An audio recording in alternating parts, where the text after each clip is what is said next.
قناة أبشر أيها التائب تقدم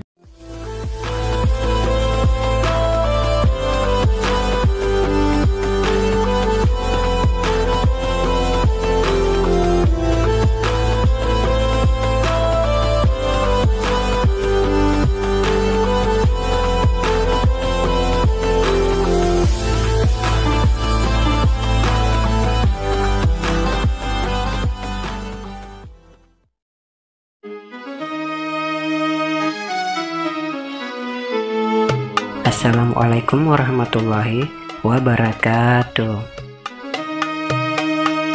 Pemirsa, diri cahaya Islami yang beriman, berkunjung ke Pulau Salemo untuk berwisata. Mungkin Anda tidak akan menemukan kenyamanan tempat wisata yang Anda cari, seperti pada umumnya, yang notabene hanyalah sebuah kampung biasa yang terdiri dari ratusan rumah penduduk dan sebuah masjid besar berdiri di tengahnya. Tak ada gazebo, banana boat, turis asing, ataupun restoran-restoran yang berjejer di sekitar pantai. Namun siapa sangka, pulau yang luasnya hanya sekitar 10 km persegi yang terletak di Desa Metiro Bombang, Kecamatan Liukang, dan dihuni hanya sekitar 2.800 jiwa ini, ternyata jauh sebelum Indonesia merdeka. Selain Campalagiang di Tanah Mandar dan Sengkang sebagai tempat perguruan Islam di Sulawesi Selatan, Pulau Salemo merupakan salah satu tempat jejak tapak peradaban Islam tertua yang menyimpan banyak sejarah dan telah melahirkan banyak tokoh-tokoh Islam yang karismatik.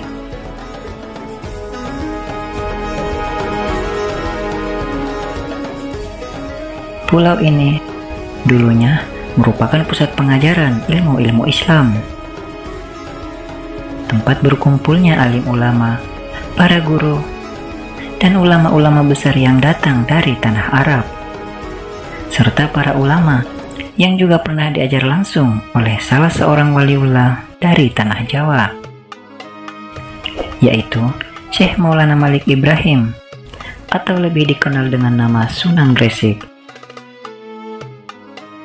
Hal ini kemudian banyak menarik minat para murid yang datang dari berbagai penjuru daerah, khususnya Sulawesi Selatan, yaitu dari Tanah Mandar hingga sampai ke Selayar. Yang dulunya Tanah Mandar adalah bahagian dari Sulawesi Selatan sebelum akhirnya dimekarkan dan terbentuknya Sulawesi Barat pada Oktober tahun 2004 silam.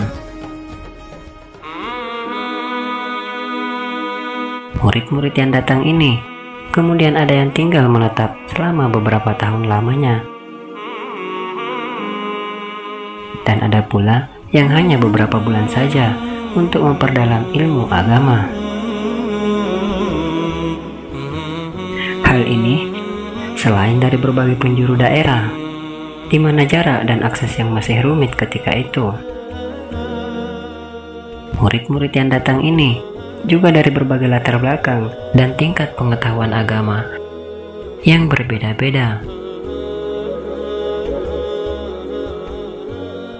Pun dengan beliau Abdurrahman Basal telah dibekali ilmu agama sebelumnya dan oleh sang paman Kiai Haji Muhammad Tahir Imam Lapeo yang telah banyak mengetahui situasi di perantauan dan adab dalam menuntut ilmu. Oleh karena itu, sang paman berpesan pada beliau agar senantiasa rendah diri dan bersikap seolah-olah seperti orang yang tidak tahu apa-apa selama menuntut ilmu. Hal ini juga dimaksudkan agar beliau bisa memperoleh ilmu yang lebih banyak.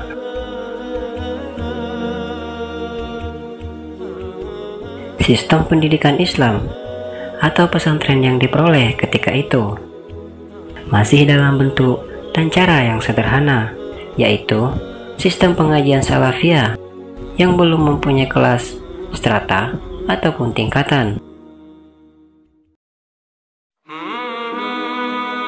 Kegiatan pendidikan pesantren diselenggarakan misalnya saja di musola atau langgar, dan juga dengan mendatangi rumah guru masing-masing dengan metode halaka, atau dalam bahasa Bugis disebut dengan mengaji tudang.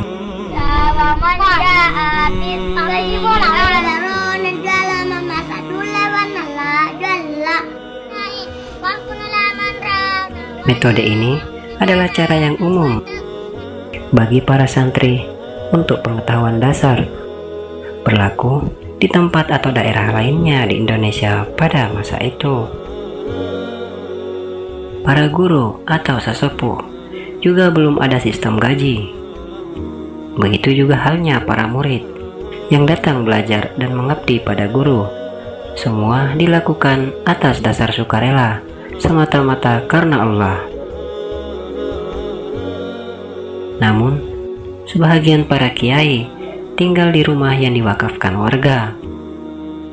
Pangan dan kebutuhan hidup sehari-hari mereka ditanggung oleh warga yang mampu, di mana pada waktu itu perekonomian warga cukup memadai dari hasil laut yang melimpah ruah,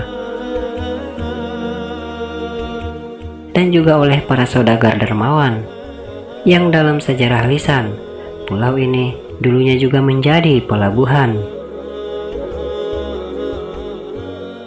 Ratusan perahu dagang pinisi milik para saudagar kaya